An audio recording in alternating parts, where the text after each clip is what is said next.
What's going on, crew? My name is Andrew. Welcome back to a brand new exciting video. Today we are going over my process for adding sound effects to travel videos. From room tone to transition sound effects, we're going to cover it all, so let's just not waste any time. Be sure to subscribe if you enjoy this video, and let's jump into it. Alright everybody, so I'm on the computer now and it's time to start talking about how I add sound design to my travel videos. Real quick, before we get into this video, there are two things that I want you to do. The first is head down to the description of this video and you can download all of the footage that I'm going to add sound effects to for this project.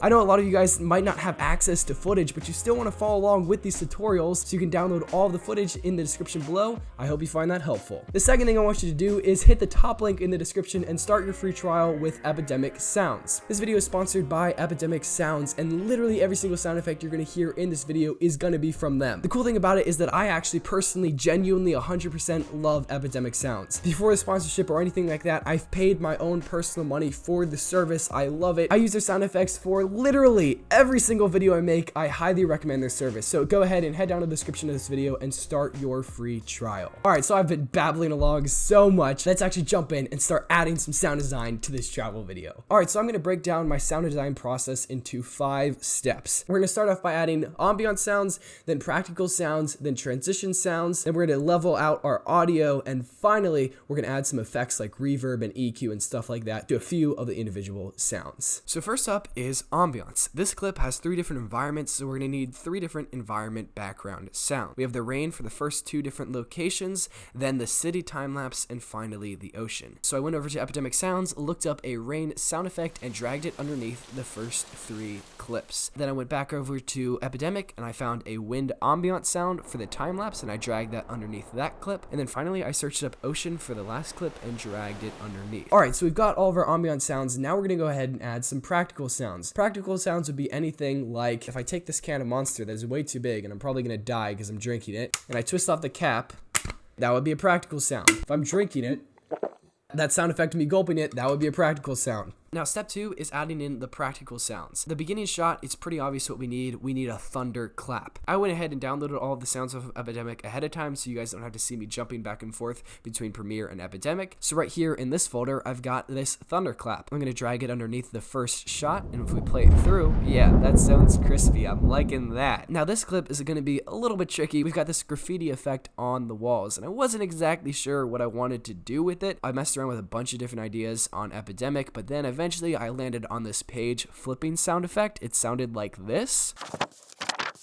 It sounded pretty good to me. It would fit with the vibe. So then I took that little clip, I chopped it up and took one little part of it, and then I repeated it along for the duration of the running walls effect. For this time-lapse shot, I added in this like fake news coverage. It's off of Epidemic, so it's fake, and it's technically about like some like kind of zombie apocalypse or something like that, but you can't really tell if you just listen to that portion. And then in the beginning, I added in this radio distortion to sort of introduce the news coverage clip. We've got our practical sounds. Now it's time to do the fun part, which is transition sounds. This is where you can really just have fun. Once again, I went ahead and downloaded these sounds ahead of time, but also once again, if you guys want to use these exact sound effects in your videos, then just start your free trial on Epidemic, and I've got the exact names of the sound effects in the description below, so you can use these exact same sound effects. In the beginning of this video, I used this glass looking overlay, so I thought it would be cool if I added in like this gleam effect, and it sort of sounds like this mystical chime sound. I thought it sounded pretty cool, so I kept that in. And then the next transition we've got is this glitch effect. So I took this glitch sound effect, and the transition is only 5 frames long. So I took the glitch sound and chopped it up and added in that little bit right there. I threw in this deep bass muffled whoosh right here between the running shots and the time lapse to sort of soften up the cut, and then I added in this metallic whoosh on the top to sort of add a crescendo to the cut. And then the last transition in this whole clip is this eye shot, and I found this really cool ghost whoosh reverb sound effect, and I dropped that in right there. So that's about it for the transition sound effects, and now we move on to step 4, which is leveling the sounds. Now I'm just gonna be honest with you, I'm gonna level with you.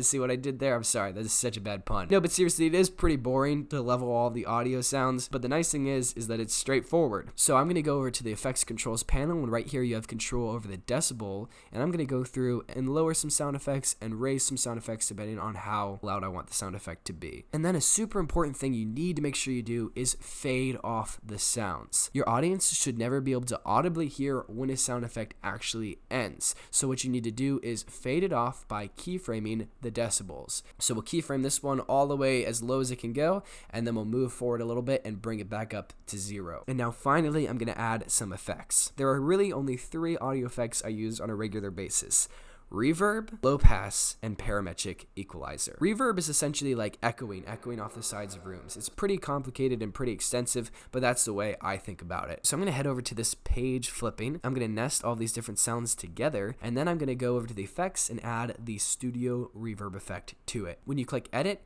we can go and select a preset. I'm gonna select Great Hall, and then the 2 controls I use the most are this dry and wet control. The higher the wet and the lower the dry, the more reverb you'll have. So I'm gonna drag up the wet a little bit more and bring down the dry just a touch. The other thing I'm going to do is add parametric equalizer effect. This looks scary and complicated. It can be scary and complicated, but if you just take a basic approach to it like me, what we're going to do is just go into the presets and select loudness maximizer, and I'm just going to bring up the lows a little bit and bring up the highs just a touch. And then I'll add a 3rd point right in the middle and bring that down, and that brings the mids down. It's sort of like a low pass, which is the effect we'll add next. Speaking of the low pass, we're going to go over to this ocean ambiance clip, and we're just going to drop that on right there, and I'll set it to about 700. So you guys have it. That's my 5 steps of sound design. I'm going to go ahead and play through the clip. You guys can take a listen and let me know what you guys think down in the comments below.